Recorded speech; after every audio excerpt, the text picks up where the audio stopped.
আমি অমিত আছি তোমাদের সঙ্গে, আর তোমরা শুনছো ভৌতিক কথা।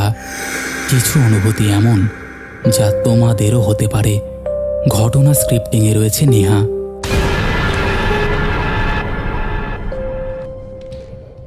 Welcome back. কেমন আছো বন্ধুরা? আশা করছি ভালো আছো আর শুনতে চলে এসেছো তোমাদের পছন্দের পরিবার ভৌতিক কথা। তোমাদের সকলেরই মনে একটা কোশ্চেন আছে যে আগের দিন এপিসোডটা এরকম কেন হলো। অ্যাকচুয়ালি ইউটিউবের প্রচণ্ড সমস্যা চলছে। তোমরা জানো হয়তো বিভিন্ন চ্যানেল ডিমনিটাইজ করে দিচ্ছে এবং নানান রকম সমস্যা। সেই রকমই একটা সমস্যা হয়েছিল, তাই জন্য আমরা ওটাকে ডিলিট করে নতুন করে আবার সেটাকে আপলোড করেছি। সেই জন্য 12টা বেজে গেছে এবং সেই কারণেই সেই ভিডিওটা খুব খারাপ চলছে, তোমাদের কারো কাছে পৌঁছায়নি। যাই হোক, সেই সব কথা বাদ, আজকে তোমরা দারুণ কিছু ঘটনা শুনতে চলেছ। আর অলরেডি আমাদের 99,000 মানে 99,000 কমপ্লিট হয়ে গেছে। আর মোটে 1,000-এর দরকার। তোমরা বেশি বেশি করে সাবস্ক্রাইব করো যাতে আমাদের খুব তাড়াতাড়ি 1 লক্ষে পৌঁছে যেতে পারি। তো চলো আর কথা বাড়াবো না, আজকে 3টি ঘটনা শুনবে। প্রথম ঘটনাটা শুরু করে দিচ্ছি। অমিতদা, আমার নাম অর্ণব। তুমি জানো আমি পশ্চিমবঙ্গের একটা ছোট্ট শহরের বাসিন্দা, তবে জায়গাটার নাম আমি বলছি না। আজ আমি তোমাকে এমন একটা ঘটনা বলতে চলেছি যেটা ঘটার পর থেকে আমি আর কোনোদিনও গভীর রাতে নির্জন হাইওয়েতে একা কিংবা বন্ধুদের নিয়ে দীর্ঘ সফরে বেরোনোর সাহস পাইনি। ঘটনাটা মোটামুটি 9 বছর আগের, তাই না? তাই তো বলেছিলাম বোধহয় তোমাকে।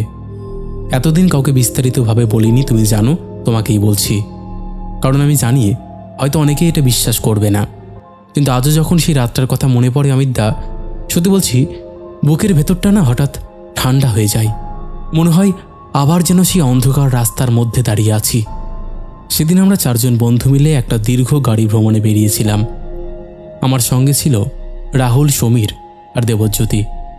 আমরা কয়েক মাস ধরেই পরিকল্পনা করছিলাম শহরের ব্যস্ততা থেকে কয়েকটা দিনের জন্য দূরে কোথাও ঘুরতে যাব, এমন একটা জায়গায় যেখানে পর্যটকের ভিড় নেই, হোটেলের কোলাহল নেই, শুধুই পাহাড়, জঙ্গল আর নির্জনতা। অনেক খোঁজাখুঁজির পর আমরা একটা পাহাড়ি এলাকার কথা জানতে পারি। সেখানে একটা ছোট্ট ঝর্ণা আছে। জায়গাটা খুব বেশি পরিচিত নয়, তাই ঠিক করলাম সেখানেই যাব।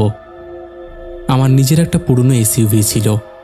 গাড়িটাকে আমরা নিজের সন্তানের মতো যত্ন করতাম, কোনোদিনও মাঝ রাস্তায় খারাপ হয়নি। তাই আমরা নিশ্চিন্তেই রওনা দিয়েছিলাম। রাত প্রায় 12:30টার সময় শহর ছেড়ে বেরিয়ে পড়ি। প্রথম দিকে সব কিছু একদম স্বাভাবিক ছিল। রাস্তায় গাড়ির সংখ্যা কম ছিল, বাতাসে একটা অদ্ভুত শীতলতা ছিল।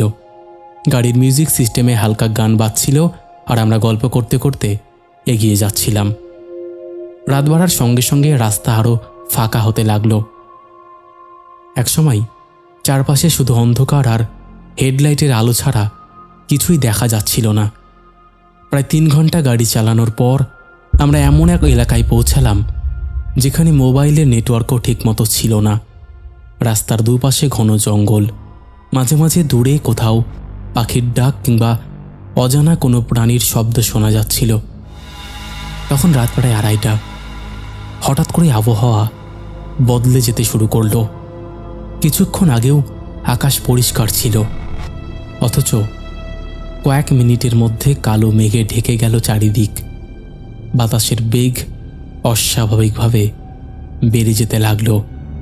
বড় বড় গাছগুলো এমনভাবে দুলছিল যেন কোনো অদৃশ্য শক্তি তাদের নাড়িয়ে দিচ্ছে। আমি মজা করে বলেছিলাম, মনে হচ্ছে আজ ভূতের সিনেমার সেটে এসে পড়েছি। কথাটা বলার কয়েক মিনিট পরই এমন একটা ঘটনা ঘটল যা আজও ব্যাখ্যা করতে পারিনি। রাস্তার একটা বাঁক ঘুরতেই হঠাৎ ব্রেক কষতে হলো। আমাদের সামনে বিশাল একটা শুকনো গাছ রাস্তার মাঝখানে আড়াআড়িভাবে পড়েছিল। এত বড় গাছ যে সেটা সরিয়ে রাস্তা পরিষ্কার করা আমাদের পক্ষে সম্ভব ছিল না। আমি গাড়ি থামালাম। আমরা সবাই নেমে পরিস্থিতি দেখার জন্য এগিয়ে গেলাম। গাড়ির হেডলাইটের আলোতে গাছটা দেখা যাচ্ছিল, কিন্তু তার বাইরে কয়েক ফুট দূরেই শুধু ঘন অন্ধকার। তখনই প্রথমবার আমার মনে হলো জায়গাটা স্বাভাবিক নয়। কারণ জঙ্গলের মধ্যে সাধারণত ঝিঝি পোকার আওয়াজ, পাখির ডাক বা অন্য কোনো শব্দ শোনা যায়, অথচ সেখানে এমন নিস্তব্ধতা ছিল যেন চারপাশে সব কিছু হঠাৎ মরে গেছে। সমীর বলল, দেখছিস রে, কোনো শব্দ নেই। আমরাও খেয়াল করলাম সত্যিই কোনো শব্দ নেই। ঠিক তখনই দেবজ্যোতি রাস্তার ডান দিকে আঙ্গুল তুলে বলল, ওই যে, ওই দেখ, ওই দেখ, ওই দিক ওটা কি? আমরা তাকিয়ে দেখলাম অন্ধকারের মধ্যে একটা ভাঙাচোরা ঘরের মতন কিছু দাঁড়িয়ে আছে। দেখতে অনেক পুরনো, আশেপাশে কোনো জনবসতি নেই, অথচ ওই নির্জন জঙ্গলের মধ্যেই একটা পরিত্যক্ত কাঠামো দাঁড়িয়ে আছে। কেন জানি না, ওটাকে দেখেই আমার শরীর কেঁপে উঠল। মনে হচ্ছিল কেউ যেন ভেতর থেকে আমার দিকে তাকিয়ে আছে। আমরা দ্রুত গাড়ির কাছে ফিরে এলাম। তখনই প্রথম অস্বাভাবিক ঘটনাটা ঘটল। কোনো কারণ ছাড়াই গাড়ির হেডলাইট একবার জ্বলে নিভে গেল, তারপর আবার জ্বলে উঠল। আমি ভেবেছিলাম হয়তো ব্যাটারির সমস্যা, কিন্তু পরের মুহূর্তেই ড্যাশবোর্ডের সব আলো একসাথে ঝিলমিল করতে শুরু করলো। মিউজিক সিস্টেম নিজে থেকেই চালু হয়ে গেল, অথচ সুইচ অফ করা ছিল। গান না বাজিয়ে একটা কর্কশ আওয়াজ বেরোতে লাগলো। শব্দটা শুনে শরীরের ভেতরটা কেমন অস্বস্তিকর হয়ে উঠল। রাহুল ভয়ে বলল, এ ভাই, চল এখান থেকে, চল রে, বেরিয়ে যাই। ব্যাপারটা কিন্তু আমার খুব একটা ভালো ঠেকছে না রে, চল চল চল। আমি স্টার্ট দিতে গেলাম, কিন্তু গাড়ি স্টার্ট নিল না। একবার, দুবার, তিনবার, এরকম করে অন্ততপক্ষে 10 বার চেষ্টা করলাম, শুধু খট খট শব্দ হলো। ঠিক তখনই দেবজ্যোতি হঠাৎ চিৎকার করে উঠল। আমরা সবাই চমকে ওর দিকে তাকালাম। ও কাঁপতে কাঁপতে জানলার বাইরে আঙ্গুল দেখিয়ে বলল, ওই দেখ, ওখানে কে দাঁড়িয়ে আছে। আমরা তাকালাম। প্রথমে কিছুই দেখতে পেলাম না, কিন্তু কয়েক সেকেন্ড পরে বুঝলাম অন্ধকারের মধ্যে সত্যিই একটা মানুষের মতন অবয়ব দাঁড়িয়ে আছে। দূরত্ব অনেক ছিল, তাই স্পষ্ট বোঝা যাচ্ছিল না। তবে যতই তাকিয়েছিলাম ততই মনে হচ্ছিল মূর্তিটা ধীরে ধীরে আমাদের দিকে এগিয়ে আসছে। আমার বুকের ভেতর ধকপক শুরু হয়ে গেল। আমি চোখ সরাতে পারছিলাম না। কয়েক মুহূর্ত পরে হেডলাইটের ক্ষীণ আলোতে অবয়বটা আরও স্পষ্ট হলো। অস্বাভাবিক লম্বা শরীর, মাথাটা একটু কাত হয়ে আছে, কিন্তু সবচেয়ে ভয়ের বিষয় ছিল তার মুখ। মনে হচ্ছিল মুখের জায়গায় শুধু অন্ধকার, কোনো চোখ, নাক, মুখ কিছুই দেখা যাচ্ছে না। হঠাৎ করেই গাড়ির ভেতরের তাপমাত্রা অদ্ভুতভাবে কমে গেল। আমাদের নিঃশ্বাস থেকে ধোঁয়া বেরোতে শুরু করলো, যেন শীতের মাঝরাতে বরফের ঘরে বসে আছি। ঠিক তখনই আমার পেছনের সিটে শুয়ে থাকা কুকুরটা আচমকা জেগে উঠল। ও সাধারণত খুব শান্ত ছিল, কিন্তু সেদিন এমনভাবে গর্জন করতে শুরু করলো যে আমাদের কাউকেই চিনতে পারছিল না। ওর চোখ দুটো জানলার বাইরের দিকে স্থির হয়েছিল, দাঁত বের করে এমনভাবে গড়গড় শব্দ করছিল যেন কোনো ভয়ঙ্কর শত্রুকে সামনে দেখেছে। মূর্তিটা এবার আরও কাছে চলে এসেছিল। আমি স্পষ্ট দেখতে পেলাম তার শরীরের চামড়া অদ্ভুতভাবে ঝুলে আছে, যেন ভয়াবহ আগুনে পুড়ে গিয়ে বিকৃত হয়ে গেছে। আর চোখের জায়গায় দুটো লালচে জলজলে বিন্দু। সেই চোখ দুটো সরাসরি আমাদের দিকে তাকিয়েছিল। হঠাৎ জানলার কাছে টক টক শব্দ হলো। মনে হলো বাইরে থেকে কেউ আঙ্গুল দিয়ে কাছে ঠুকছে, অথচ মূর্তিটা তখনও কয়েক ফুট দূরে। সমীর ভয়ে কান্না শুরু করে দিয়েছিল। আমি বুঝতে পারছিলাম না কি করব। সেই মুহূর্তে আমার ঠাকুমার একটা কথা মনে পড়ে গেল। ছোটবেলায় তিনি বলতেন ভয় পেয়ে ঈশ্বরের নাম নিতে। আমি চোখ বন্ধ করে জোরে জোরে হনুমান চালিসার কয়েকটা লাইন বলতে শুরু করলাম, যা মনে ছিল। ঠিক তখনই একটা প্রবল ঝড়ের মতন শব্দ হলো। পুরো গাড়িটা কেঁপে উঠল। তারপর হঠাৎ ইঞ্জিন নিজে থেকে স্টার্ট নিয়ে নিল। আমি আর এক সেকেন্ডও নষ্ট করিনি, সঙ্গে সঙ্গে গাড়ি ঘুরিয়ে যত দ্রুত সম্ভব সেখান থেকে বেরিয়ে এলাম। পেছনে কী ছিল বা কে ছিল কিছুই দেখার সাহস করিনি। প্রায় 20 মিনিট একটানা গাড়ি চালানোর পর আমরা একটা ছোট বাজার এলাকায় পৌঁছালাম। সেখানে একটা চায়ের দোকান তখনও খোলা ছিল। গাড়ি থামিয়ে আমরা নেমে পড়লাম। আমাদের অবস্থা দেখে দোকানের বৃদ্ধ মালিক জিজ্ঞাসা করলেন কি হয়েছে। আমরা পুরো ঘটনাটা বললাম। সব শুনে বৃদ্ধ কিছুক্ষণ চুপ করে রইলেন। তারপর ধীরে ধীরে বললেন, তোমরা কি ওই জঙ্গলের রাস্তা দিয়ে এসেছো? আমরা মাথা নাড়লাম। তিনি দীর্ঘশ্বাস ফেলে বললেন, জানো না ওই রাস্তায় কি হয়েছিল? আমরা বললাম কি? উনি বললেন, অনেক বছর আগে ওই জায়গায় একটা ভয়ঙ্কর দুর্ঘটনা হয়েছিল। গভীর রাতে একটা গাড়ি নিয়ন্ত্রণ হারিয়ে আগুনে পুড়ে যায়। চালক বেরোতে পারেনি। লোকজন যখন পৌঁছায় তখন সব শেষ। তারপর থেকে মাঝে মধ্যে রাতের দিকে পথচারীরা অদ্ভুত জিনিস দেখার কথা বলে। কেউ বলে গাড়ি নিজে থেকে বন্ধ হয়ে যায়। এসব শুনে আমরা কোনো আর প্রশ্ন করিনি, কারণ আমাদের প্রত্যেকেরই মুখে তখনও আতঙ্ক লেগেছিল। পরদিন আমরা ঘুরে গেলেও কারোর মধ্যে আগের উৎসাহ ছিল না। সবাই যত তাড়াতাড়ি সম্ভব বাড়ি ফিরতে চাইছিল। সেই ঘটনার পর বহু বছর কেটে গেছে। আজও আমি গাড়ি চালাই, কিন্তু কোনোদিন গভীর রাতে নির্জন জঙ্গলের রাস্তা দেখলে সেই রাতটার কথা মনে পড়ে যায়। মনে পড়ে সেই অস্বাভাবিক নীরবতা, সেই লাল চোখ, আর সেই জানলার কাছে টকটক শব্দ। হয়তো অনেকেই বলবে এগুলো কাকতালীয় ঘটনা ছিল, হয়তো সত্যিই তাই। কিন্তু আমি শুধু এটুকুই জানি যে সেদিন আমরা চারজন একই জিনিস দেখেছিলাম। তাহলে এটা কি করে কাকতালীয় হতে পারে? কাকতালীয় হলে না হয় আমি একাই দেখব। যাই হোক অমিতদা, এই ছিল ঘটনা। যদি মনে হয় ঘটনাটা পড়ে শোনানোর মতন, তুমি অবশ্যই পড়ে শুনিও। আমি অপেক্ষায় থাকব তোমার মুখে এই ঘটনাগুলো শোনার জন্য। ভালো থেকো অমিতদা, সুস্থ থেকো। Good night. Good night. তো বন্ধুরা, এই ছিল আমাদের আজকের প্রথম ঘটনা। আশা করছি প্রত্যেক দিনের মতন এই ঘটনাটিও তোমাদের বরাবরের মতন ভালো লেগেছে। কেমন লেগেছে অবশ্যই তোমরা কমেন্ট করে জানিয়ে দাও। তোমরা অবশ্যই ঘটনা পাঠিয়ে দিও। আমাদের এখানে ঘটনা পাঠানো একদম ইজি, তোমরা জানোই। আমাদের হোয়াটসঅ্যাপ নাম্বার থেকে শুরু করে সমস্ত সোশ্যাল মিডিয়ার লিঙ্ক তোমরা ডেসক্রিপশন সেকশনে পেয়ে যাবে। তো আর দেরি কিসের, তোমরা কন্ট্যাক্ট করে নিও। চলো এবার আমরা শুরু করে দিচ্ছি পরের ঘটনা। অমিতদা নমস্কার, আমার নাম শুভম। আমি উত্তরবঙ্গের একটা ছোট্ট গ্রামই বলতে পারো, সেখানকারই বাসিন্দা। আজ যে ঘটনাটা তোমাকে শোনাতে যাচ্ছি সেটা আমার জীবনের এমন এক অভিজ্ঞতা যেটা আমি আজও পুরোপুরি ব্যাখ্যা করতে পারিনি। ঘটনাটা প্রায় 5 বছর আগের। তখন আমি একটি ট্রান্সপোর্ট কোম্পানিতে ভাড়ার ট্রাক চালাতাম। নিজের গাড়ি ছিল না, কিন্তু দীর্ঘদিন ধরে ড্রাইভিং করার কারণে মালিকরা আমাকে ভরসা করতেন। একদিন কোম্পানির মালিক আমাকে ডেকে বললেন, নতুন একটা কাজ এসেছে। একটা পুরনো কন্টেনার ট্রাক কয়েক মাস ধরে গ্যারেজে পড়ে আছে, সেটাকে আবার রাস্তায় নামাতে হবে। অন্যান্য ড্রাইভাররা নাকি গাড়িটা চালাতে চাইছে না। আমি কারণ জিজ্ঞেস করলে মালিক এসে বলেন, ওইসব বাজে কথা ছাড়ো। আমি রাজি হয়ে গেলাম। পরদিন সকালে প্রথমবার ট্রাকটা দেখতে পেলাম।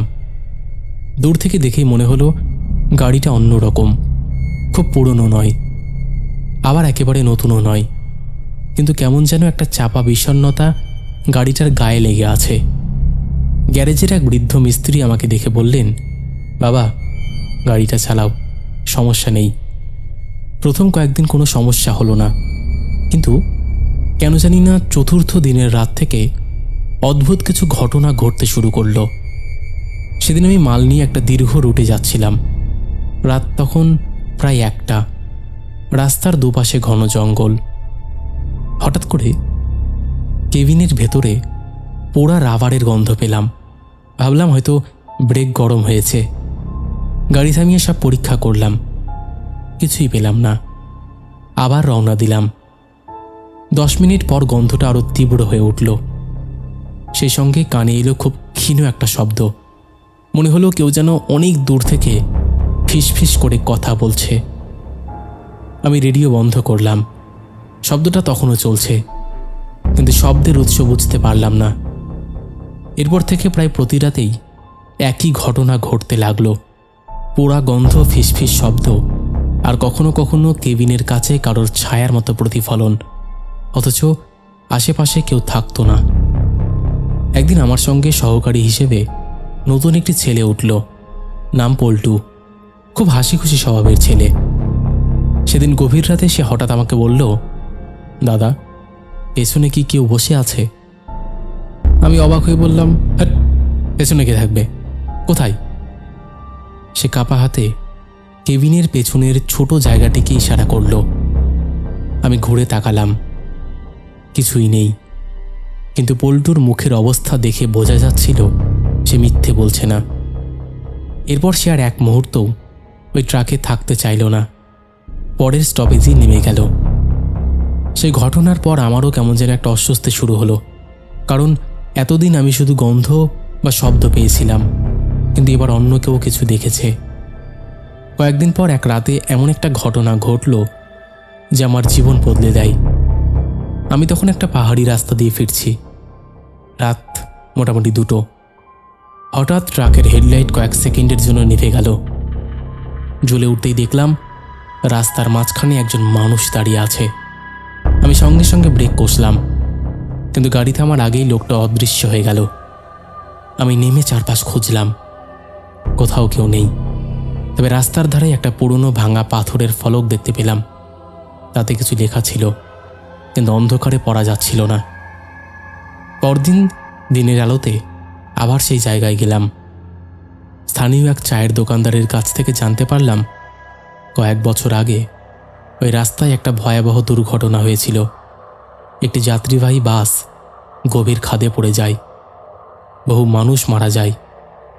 ঘটনাটা শুনে আমার কেমন যেন অদ্ভুত লাগলো, কারণ দুর্ঘটনার স্থানটা ছিল ঠিক সেই জায়গা যেখানে আমি আগের রাতে লোকটাকে দেখেছিলাম। কিন্তু আসল রহস্য সামনে এলো আরও পরে। একদিন আমি কথায় কথায় জানতে পারলাম দুর্ঘটনার দিন উদ্ধার কাজে আরও কয়েকটা ভারী গাড়ি নাকি ব্যবহার করা হয়েছিল। তার মধ্যে এই কন্টেনার ট্রাকটাও ছিল। মৃতদেহ এবং দুর্ঘটনার ধ্বংসাবশেষ সরানোর কাজে এটি কয়েকদিন ব্যবহার করা হয়েছিল। তারপর থেকেই নাকি ট্রাক চালকরা নানান অদ্ভুত অভিজ্ঞতার কথা বলতে শুরু করেন। কেউ দীর্ঘদিন চালাতে পারেনি, কেউ ছেড়ে চলে যায়, কেউ অসুস্থ হয়ে পড়ে। আমি সব শুনে বিষয়টা ভুলে যাওয়ার চেষ্টা করলাম, কিন্তু ঘটনাটা আমাকে ছাড়ল না। এক বর্ষার রাতে মাল খালাস করে ফেরার সময় কেবিনের ভেতর আচমকা এক তীব্র পোড়া গন্ধ ছড়িয়ে পড়ল। এমনভাবে ছড়িয়ে পড়ল যে নিঃশ্বাস নিতেও কষ্ট হচ্ছিল। তারপর শুনতে পেলাম একসঙ্গে অনেকগুলো মানুষের অস্পষ্ট কথাবার্তার শব্দ, যেন দূরে কোথাও ভিড় জমেছে। ভয়ে আমার হাত পা ঠান্ডা হয়ে গেল। ঠিক তখনই সামনের কাছে কয়েক সেকেন্ডের জন্য একটি মুখ ফুটে উঠল।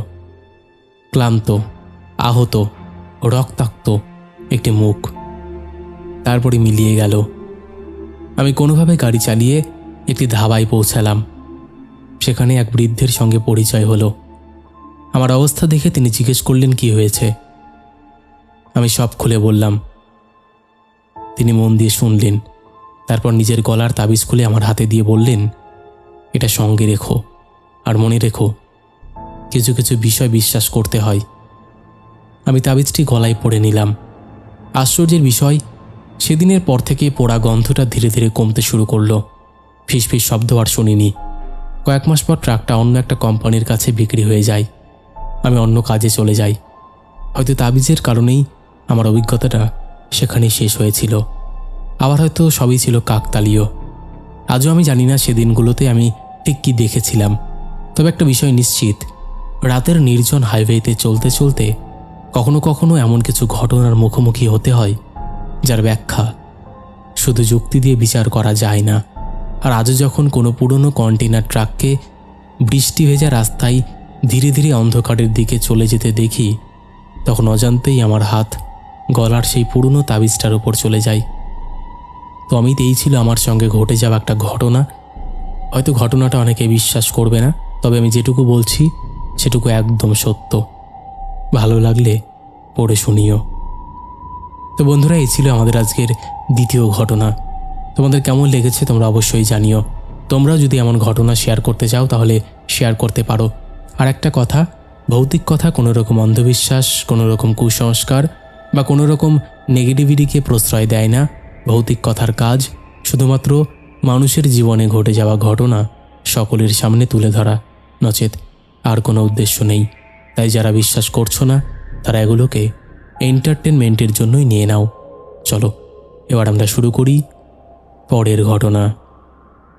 আজ আমি আপনাকে যে ঘটনাগুলো শোনাতে চলেছি সেগুলো আমার এক দীর্ঘ ভ্রমণ পিপাসু বন্ধুর কাছ থেকে শোনা। তিনি কাজের সূত্রে ভারতের বিভিন্ন দুর্গম অঞ্চলে বছরের পর বছর ঘুরে বেরিয়েছেন। পাহাড়, জঙ্গল, মরুভূমি, নির্জন গ্রাম, অসংখ্য অদ্ভুত অভিজ্ঞতার সাক্ষী তিনি। সাধারণত এসব কথা তিনি কাউকে বলতে চাইতেন না, কারণ অধিকাংশ মানুষই এসব বিশ্বাস করে না। আর এখনকার মানুষ তো নাই। যাই হোক, ঘটনাটা শুরু করছি।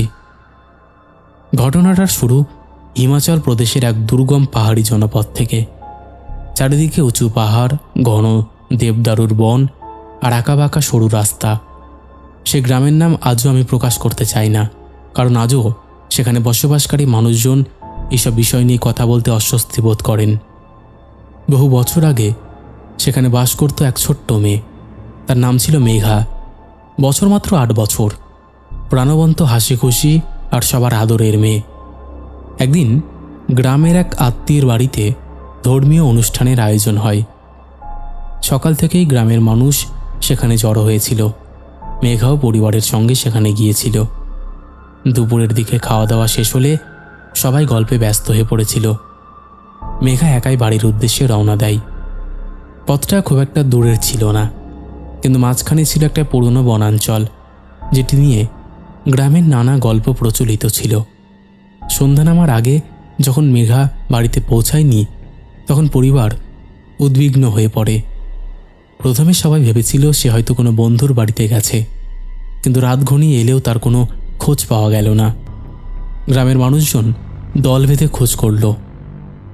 টর্চ, লণ্ঠন নিয়ে পাহাড়ি পথ, ঝোপঝাড়, জঙ্গল সব জায়গায় তল্লাশি চলল।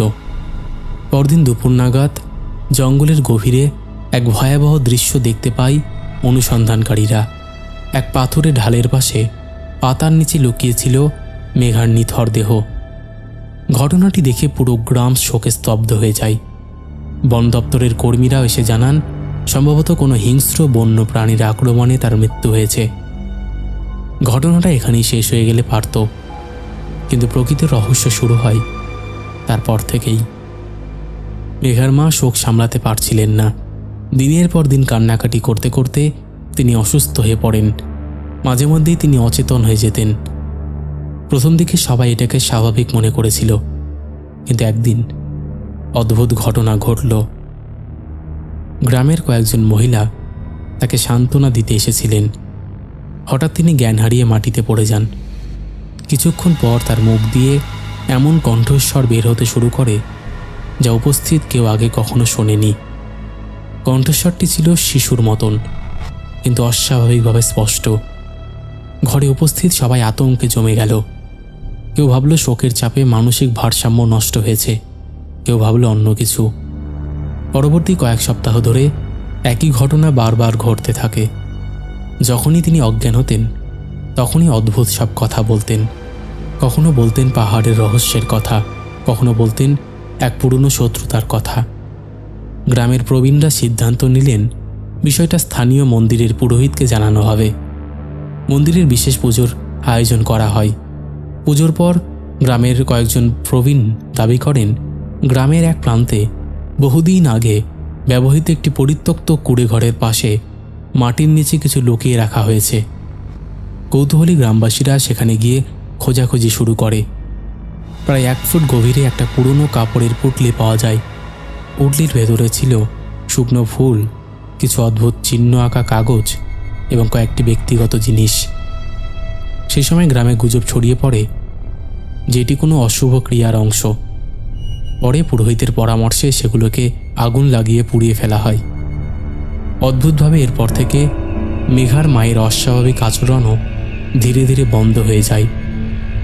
ঘটনাটি সত্যি অতিপ্রাকৃত ছিল নাকি শোক আর কুসংস্কারের মিশ্রণ আজও কেউ নিশ্চিতভাবে বলতে পারে না, কিন্তু গ্রামের মানুষ এখনও সেই ঘটনার কথা বলতে পারেনি।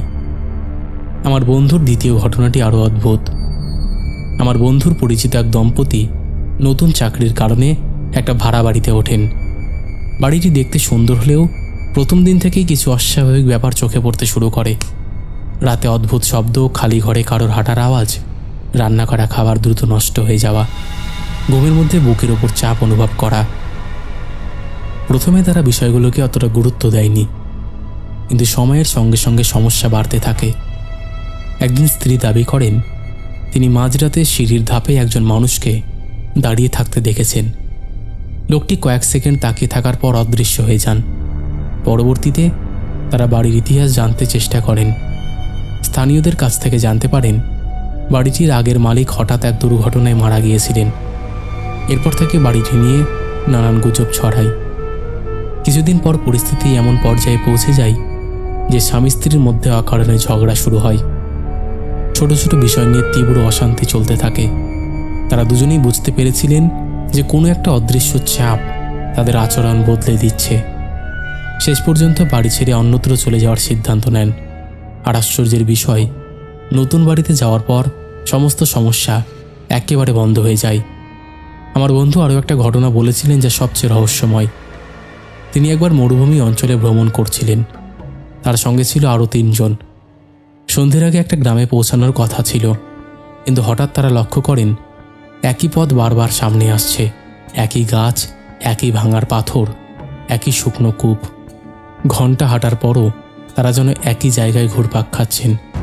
কম্পাসও ঠিক কাজ করছিল না, মোবাইলের নেটওয়ার্কও ছিল না। অনেকেই বলতে পারে এটা হ্যালুসিনেশন, কিন্তু সেটা কিন্তু মরুভূমির রাস্তা, মরুভূমির কিন্তু বালি নয়।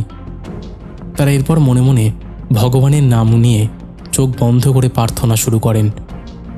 তারপর সম্পূর্ণ ভিন্ন দিকে হাঁটতে শুরু করেন। মাত্র 20 মিনিট পরে তারা গ্রামের আলো দেখতে পান। সেদিন গ্রামের লোকেরা তাদের বলেন এই এলাকায় এমন ঘটনা আগেও বহুবার ঘটেছে। স্থানীয় ভাষায় এটাকে বলা হয় ভুল পথের ছায়া। এটি বাস্তব মানসিক বিভ্রম নাকি অন্য কিছু কেউ জানে না। আমার বন্ধু গল্পগুলো এখানেই শেষ করে বলেছিলেন পৃথিবীতে এমন অনেক ঘটনা আছে যেগুলো এক কথায় ব্যাখ্যা করা যায় না। কিছু ঘটনার বৈজ্ঞানিক কারণ হয়তো একদিন জানা যাবে, আবার কিছু রহস্য হয়তো চিরকাল রহস্যই থেকে যাবে। তবে যাই ঘটুক না কেন, অজানা পরিস্থিতিতে আতঙ্কিত না হয়ে শান্ত থাকা, সচেতন থাকা এবং নিজের মানসিক শক্তিকে দৃঢ় রাখা সবসময় সবচেয়ে গুরুত্বপূর্ণ। কারণ অনেক সময় ভয়ের চেয়েও ভয়ঙ্কর হয়ে ওঠে মানুষের নিজের কল্পনা। যাই হোক, এই ছিল ঘটনা। যদি ভালো লাগে পড়ে শুনিও। তোমার মুখে এই ঘটনাটা শোনার জন্য আমি দীর্ঘ অপেক্ষায় থাকব। ভালো থেকো। Good night. তো বন্ধুরা, এই ছিল আমাদের আজকের জমজমাট একটি এপিসোড। তোমাদের কেমন লেগেছে তোমরা অবশ্যই সেটা কমেন্ট করে জানিয়ে দাও। চলো এবার আমরা শুরু করে দিচ্ছি শাউট আউট পর্ব। শেষের এপিসোডে ফার্স্ট কমেন্ট করেছে জিৎ, সেকেন্ড কমেন্ট করেছে কুটি দাস, থার্ড কমেন্ট করেছে বৈষ্ণবী দেবী দাসী। 3 জনই লাভ রিয়াক্ট দিয়েছে। তারপরে কমেন্ট করেছে প্রণতি মুখার্জি, সাথী, অঞ্জলি মণ্ডল, সুব্রত দাস। লিখেছে দাদা আমার নামটা একটু নেবে, আমার নাম হলো সুব্রত, বাড়ি হুগলি জেলার পান্ডুয়ার মহানাদ মেঘসারে। হ্যালো সুব্রত। তারপরে কমেন্ট করেছে সাগর, রাকেশ মণ্ডল, অন্তিম স্যাড মোমেন্ট, রানা মালো, অর্পণ দে। লিখেছে ফার্স্ট ঘটনাটা Ichhapur east land defence area হতে পারে, আমি বলতে পারবো না। তারপরে কমেন্ট করেছে সাথী। লিখেছে দাদা তোমায় একটা কোশ্চেন বলছি, তোমার কিভাবে এই ভূতের ঘটনা শেয়ার করার কনসেপ্টটা এলো, যদি একটু শেয়ার করো। ভূতের ঘটনা বলার কনসেপ্টটা অ্যাকচুয়ালি আমার এসেছে ভৌতিক ঘটনা নামে একটা চ্যানেল ছিল আগে, এখন যদিও সেটা বন্ধ হয়ে গেছে। সেখান থেকেই বলতে পারো আমি ওখানে ঘটনা শুনতাম। তারপরে আমার একটা ইন্টারেস্ট জেগেছিল, সেখান থেকে আমি ভাবি আরও অনেক ব্যাপার আছে, সেগুলো 1 লক্ষ কমপ্লিট হোক, একটা Q&A করবো, তখন তোমরা পুরোটা জানতে পারবে। তারপরে কমেন্ট করেছে সুরজিৎ সামন্ত, সুদীপ্ত ব্যানার্জি, সৌরভ দাস, পাপড়ি দোলা, কার্তিক সাহা, আরমান খান, জবা দেবী, প্রসেনজিৎ ডায়েরিস। লিখেছে এই গল্পে ফার্স্ট ঘটনাটা আমার পাঠানো দাদা। আমি প্রসেনজিৎ, তুমি এত সুন্দর করে ঘটনাটা পড়ে শোনালে দাদা, মনে হলো সেই দিনের রাতটা আমি এখন ফিল করছি। থ্যাংক ইউ ভাই। তারপরে কমেন্ট করেছে সাগর, তাসলিমা আক্তার, অসীম ঘোষ। লিখেছে খুব ভালো, থ্যাংক ইউ। ইউদাস দে লিখেছে good night and sweet dreams Amit da, good night গো। তারপরে কমেন্ট করেছে এমডি মোয়াজবুনিয়া। ঈশান ঘোষ লিখেছে দাদা তোমার ভিডিওগুলো আমার অনেক ভালো লাগে, প্রতিদিন ভিডিও আপলোড করলে একটু ভালো হতো। প্রচণ্ড খাটনি গো একটা ভিডিও বানানোর পেছনে, প্রতিদিন দিতে চাইলেও পারবো না, পসিবল না। তারপরে কমেন্ট করেছে আজমিন খাতুন, লিখেছে আজকে মনে হলো ফার্স্ট ভিডিওটা সরিয়ে দিয়ে 1 ঘন্টা পর আবার আপলোড করলেন। হ্যাঁ গো, সমস্যা হয়েছিল প্রথম ভিডিওটা দেওয়ার পরে না, অনেকে বলছিল যে সাউন্ড শুনতে পাওয়া যাচ্ছে না, তবে আমি কিন্তু আর কিচ্ছু করিনি, জাস্ট ডিলিট করে আবার ওটাই আপলোড করলাম। ইউটিউবের অনেক সমস্যা হয়, ওই জন্য দেখতে পাচ্ছ না ভিডিওটা একদম পুরো পড়ে গেছে, কোনো ভিউজই আসছে না, কারো কাছে পৌঁছাচ্ছেই না। যাই হোক, তারপরে আরও কমেন্ট করেছে শুভজিৎ মালাকার, লিখেছে হাই অমিত দা, কেমন আছো? তোমার সব ভিডিও আমি দেখি, বিগ ফ্যান, থ্যাংক ইউ। তারপরে কমেন্ট করেছে বৈষ্ণবী দেবী দাসী, লিখেছে এই ধরনের ঘটনা আরও শুনতে চাই, ভীষণ ভালো হয়েছে, থ্যাংক ইউ বৈষ্ণবী। তারপরে কমেন্ট করেছে আদিবা মিম, লিখেছে ঘটনা 3টে খুব ভয়ঙ্কর ছিল, ভালো লাগলো, ঢাকা বাংলাদেশ থেকে শুনছি, থ্যাংক ইউ। তারপরে কমেন্ট করেছে সুস্মিতা মণ্ডল, বন্দনা রয়, পেইন আক্তার, লিখেছে দাদা আমার নামটা নিও, আমার নাম রাজ, হাই রাজ। তো এইরকম অসংখ্য প্রিয় মানুষেরা আমাদের শেষের এপিসোডে কমেন্ট করেছে, যাদের কমেন্ট আমি আর চাইলেও পড়তে পারছি না। তো আজকের মতন এখানেই শেষ করছি, আবার দেখা হবে নতুন কোনো ঘটনা নিয়ে।